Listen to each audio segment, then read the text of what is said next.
Immigration history of the United States of America before 1970. Without immigration, the USA would be a very different nation. Suppose you can get past the dry facts in history. In that case, you should learn about an embarrassing moment in the American presidency. Keep watching to find out the history of immigration to the United States. In today's video, we will talk about immigration history.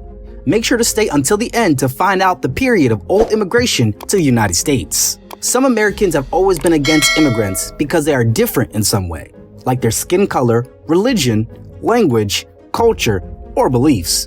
In 1751, Benjamin Franklin said he didn't like how the Germans in Pennsylvania didn't want to learn English. Even Albert Einstein, the most famous immigrant of the 20th century, had trouble getting in. The Anti-Immigrant Woman Patriot Corporation said he was connected to more communist groups than Joseph Stalin himself. Luckily, cooler and wiser heads won out. When people are against immigration, two things have kept coming up over the last 200 years. Some people want to limit immigration to protect American jobs, while others are against it because they want to keep their culture as homogenous as possible. Even when they were racist and didn't have much evidence to back them up, these arguments have affected politics. So throughout our history, nationalists, religion populists, and business interests that see more immigration to make the U.S. economy more competitive have changed our immigration policy back and forth. A brief overview of U.S. immigration policy. During the colonial period, Europeans came to the U.S. to escape religious persecution and take advantage of better economic opportunities. But America's laws on immigration and citizenship have always been controversial, political, and often racist. In 1790, the Naturalization Act was passed by Congress. It said that any free white person of good character who had lived in the United States for 2 years could apply for citizenship. It meant that Native Americans, free African Americans, and enslaved people were not allowed to become citizens. However, our borders were open to millions of Europeans who came here in the 19th and early 20th centuries. At first, most of them came from Northern and Western Europe. From 1815 to 1865, 1/3 of the immigrants came from Ireland.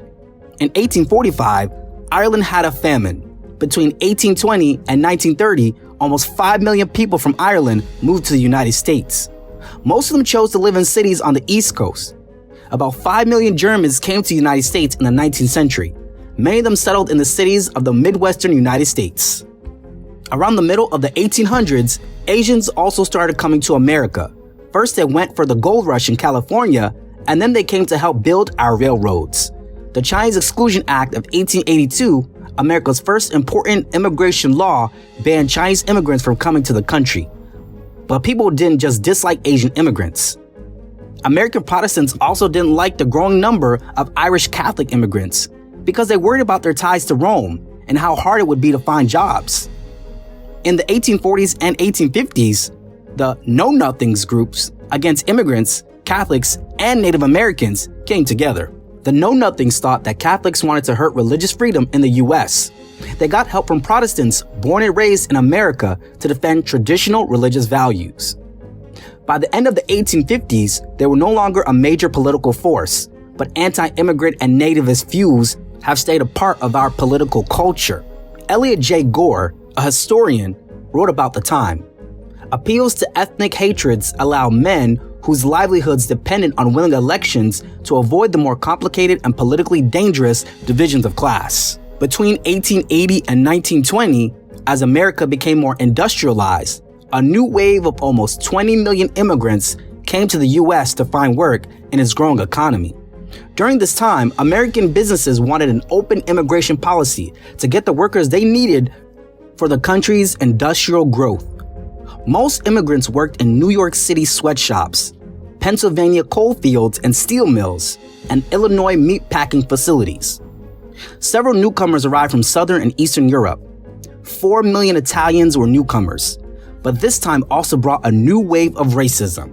So Congress made the Dillingham Commission deal with it. In 1911, the Commission published a lengthy report on immigration.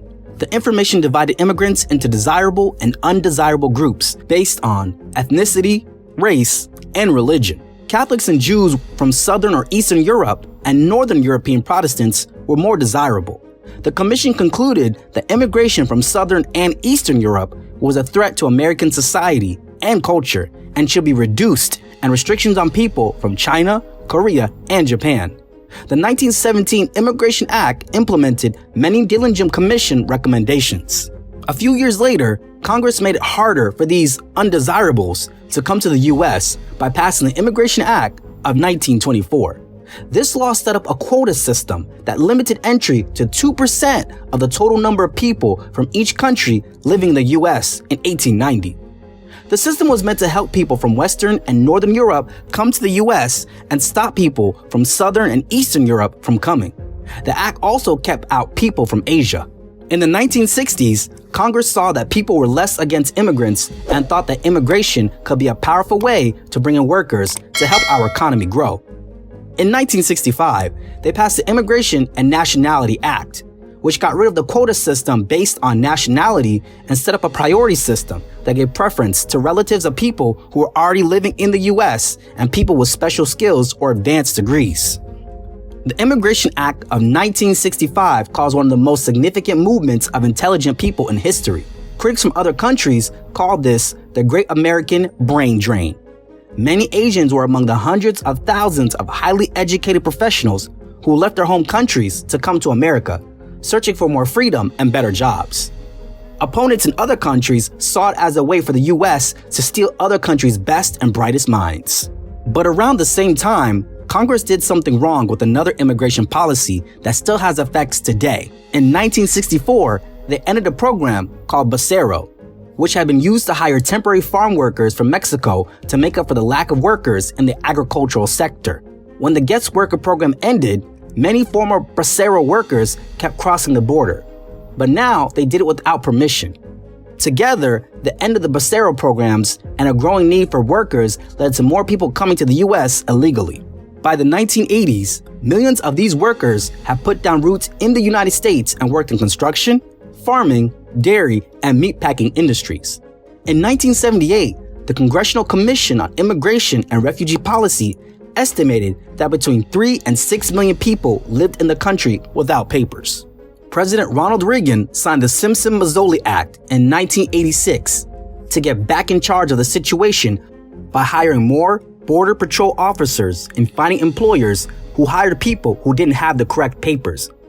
The act also gave legal status to immigrants who had lived here for 5 years, paid a fine and back taxes, had no criminal record, and spoke English. The law gave amnesty to about 3 million people.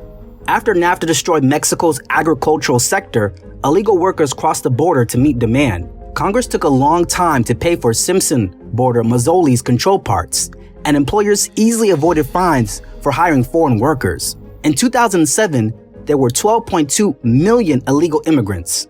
During the 2008-2009 recession, illegal immigrants fell to 10.5 million. Illegal immigration is changing. Since 2007, illegal Mexican immigrants have declined. They're less than half of the illegal immigrants.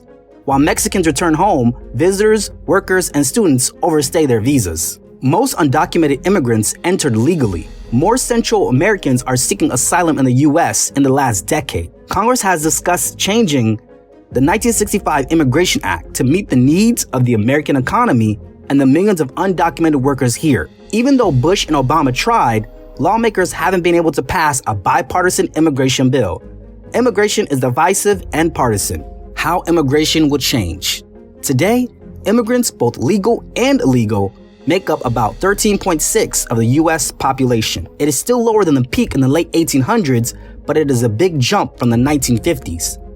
And Pew Research says immigrants are expected to drive growth in the U.S. population of working-age people until at least 2035. As the baby boom generation heads towards retirement, immigrants and their children are expected to compensate for the loss of workers by adding about 18 million working-age people between 2015 and 2035. Jack Goldstone, a professor at George Mason, recently argued in Reason that we should stop talking about expelling people and start welcoming more immigrants to ensure America's future growth. As baby boomers retire and reproduction rates fall, this argument gains political traction. Jack Goldstone: America grows with labor. Boomer retirement lowers fertility rates. In 2017, the U.S. birth rate was 1.7, well below the 2.1 replacement rate. The Great Recession reduced immigration. These trends stressed the entitlement system and economy. This problem will worsen over time. Without foreigners, the US will have a demographic problem. He's right. While there's a political constituency for anti-immigrant policies now, it's hard to claim that they're in the long-term economic interests of ordinary Americans. We can boost our economy by welcoming hardworking and talented immigrants, but nativism will lead to slower growth and a less competitive economy. Leave a big thumbs up on this video if you found it interesting and exciting. And if you are new to our channel, subscribe to History and Philosophy Corner and turn on your post notification to get updates. See you in the next video.